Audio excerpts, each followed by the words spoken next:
Welcome to the Overwhelm is Optional podcast, where each week we find ways to gently rebel against the nonsense that overwhelm and exhaustion are just the price you pay to have the life you want. What's even smaller than the 1 minute mark?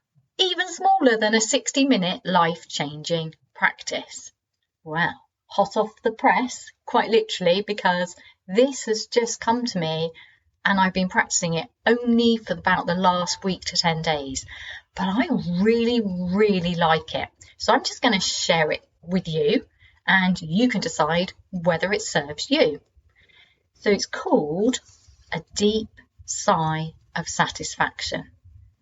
In my mind, I've been playing with the idea that it could be a sigh of deep satisfaction rather than a deep sigh of satisfaction. I don't really know where to go with it. It doesn't matter, but you can see the kind of nuances of playing with words there. So it's a feeling of deep satisfaction.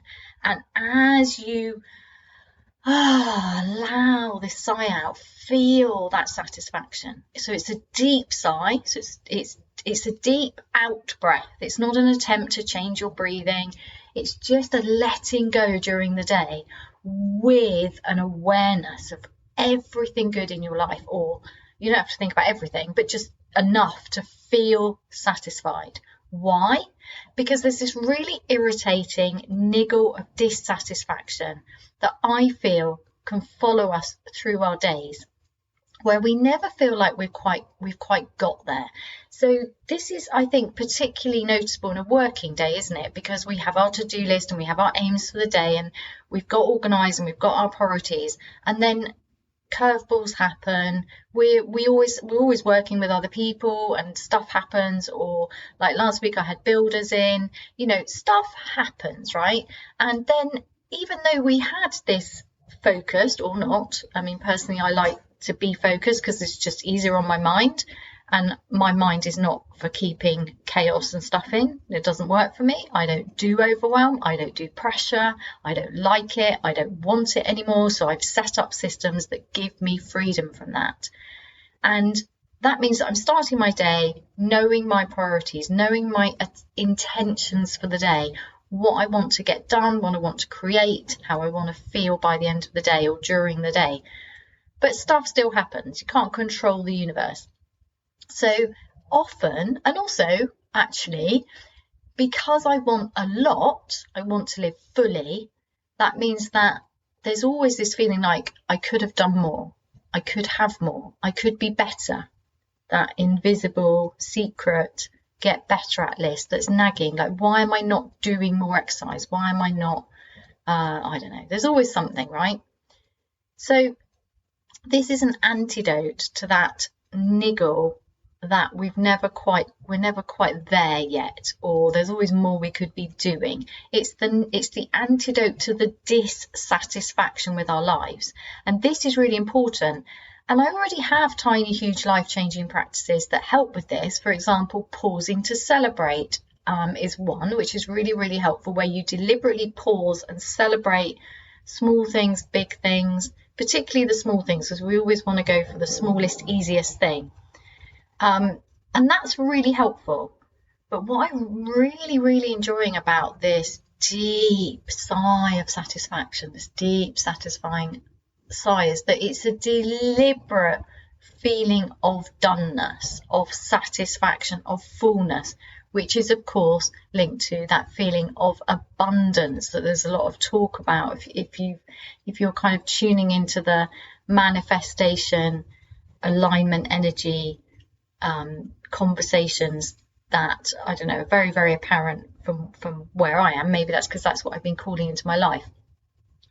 So that feeling of abundance, of fullness, rather than the feeling of lack, that's really important, because actually that's what we want. I mean, the reason we set everything up, the reason we work so hard, the reason that we nearly kill ourselves to have our dream home and our dream job is so that we can feel this feeling of abundance, this feeling of overflow, this feeling of deep satisfaction. I have done well. I have used my unique gifts. I have created a life that works for me. I am happy. It's satisfaction. Satisfaction matters very much. And when we've got lots of things coming at us, we can often miss that step. So even though we have completed lots of things, so what happens, our minds go from the to done list immediately to the next to do list. So we never feel satisfied. It's just never done. So this is an antidote to that hideous niggling feeling of dissatisfaction with ourselves, with other people, with our work, with our lives, as if we'll never quite get there. And also that feeling of, but what if I now lost everything? So a common theme for me, I've noticed, and for my clients, is this: I have this amazing life. I've worked really hard. I love where I live. But am I going to lose it because I can't continue pushing myself in this way? And the antidote to that is to feel that right now you are in that dream home, and to really enjoy that. Firstly, because if we don't, we miss it, and then we look back and think, oh my God, I lived in that amazing place, and I was worried all the time, and I was working too hard, and we miss the good that's around us, because that's how our minds work. They're trying to keep us safe, but not necessarily happy.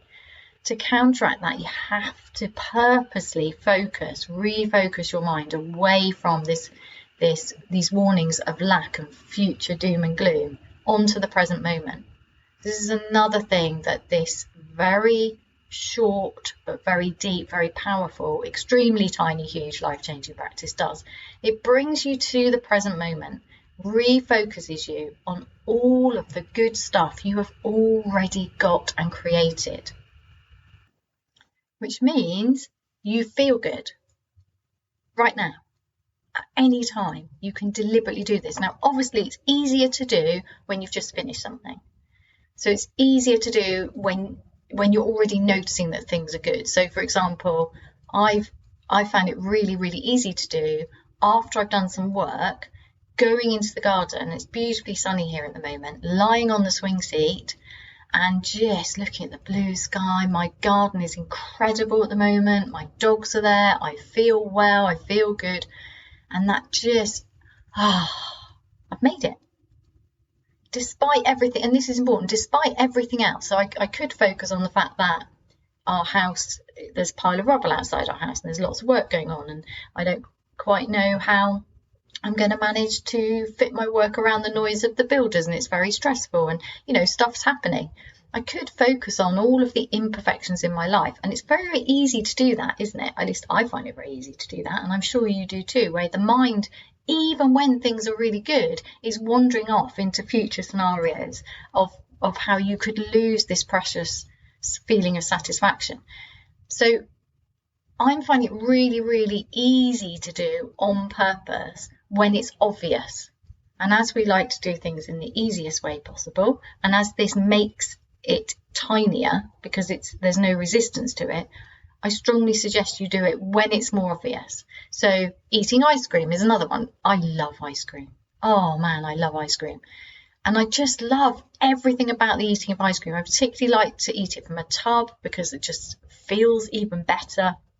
And just that whole experience of eating ice cream. I could go into, I can hear my mind going into you shouldn't be eating this ice cream, it's got sugar in it, all the reasons why I shouldn't be eating ice cream. And then I'm getting much better at saying, well, I'm deciding to eat this ice cream, so I'm going to really enjoy it. I'm going to relish it.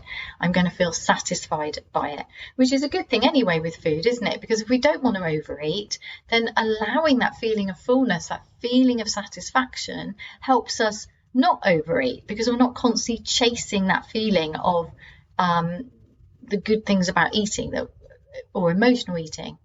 So try it. I strongly recommend you try this because it's really nice. It is as delicious as eating ice cream. Deep sigh of satisfaction. It's a letting go. It's a very, very fast nervous system reset. And I'm finding it really helpful punctuating my working day with it, and my weekend days actually. But the working day can get very running out of timey, can't it? Like overloaded easily, even if you've got it organised. So it's a great antidote to that feeling like, oh, I'm never going to get that done. This is really hard. I didn't do that very well. Should I have sent that email? Should I do this? how am I going to get this done? Oh, it's not fair. I'm not going to have my evening. Endless. Knowing that you can at any time have the feeling already is really important. So imagine if you had a day where everything did go perfectly. So you had your to-do list, you got everything done, it went beautifully. At the end of that day, how would you feel? Well, you'd feel deeply satisfied. But if you didn't take time to notice the feeling of satisfaction, you could easily get caught up in, well, I've done all of that, so I could have done more. And tomorrow I'm going to have to do this, and blah, blah, blah, blah. Or caught up in somebody else's drama or anything. But just knowing that there are opportunities to feel satisfied that are there already, and catching those is a really good place to start. And then when you get used to just going, because I found myself doing this more and more often, I just feel this like, oh, this is so good. It's just, oh my God, it's so lovely. My life's amazing. When I do that more and more, it roller coasters. It just snowballs into this, oh, I'm going to do that again. Not necessarily again. I don't feel the need to do it twice in a row. And I think this is important. It's not something you need to do more of. It's a tiny, huge life-changing practice. So it's the smallest thing with the deepest impact. So it's more about really feeling this deep sigh of satisfaction. It's a letting go. It's the settling back into everything I've created already, everything that's already here, everything I've ever loved and enjoyed in my life, the health I have now, the love I have in my life now, the things I've completed now, what is here in this moment. It's a settling back into this moment with a deep sigh of satisfaction, a deeply satisfying sigh as well. So a really good sigh feels so good. It's like a really good stretch or a really good yawn. There are actually things that I kind of feel happen naturally, but we somehow block them because we're in a state of overwhelm, so our nervous system is in high alert. It feels like it's a natural thing to do that I'd forgotten. So for me, it's a remembering. This is what it feels like to settle back and go, yep, I've made it. I've done it. This is a good day. I'm celebrating myself. I'm celebrating my life. So, are you going to try it? When are you going to try it? And are you going to let me know? You don't have to let me know. I don't want to add to your to-do list. But if you do try it and you love it, I'd really love to know, because it's always nice to know. And I haven't actually shared this yet, even with my clients, because it's a new thing. And I thought I'd share it with you first because I'm super excited about it. And I'd love you to feel that satisfaction, because you have worked so hard and you deserve to feel the benefits of everything you've done to create this life, a life that you want to love, but you might be struggling to love because of the overwhelm, the pressure. Instead, feel the satisfaction that you already have created. Just for a few seconds, let go of the niggling sense of dissatisfaction. Enjoy. See you next week. Thank you so much for being part of this podcast. If you enjoyed this episode, please do take a little moment of your time to share it, like it, etc., to help other people find it. And if you'd like to know more about my work, please go to www.heidimark.co.uk.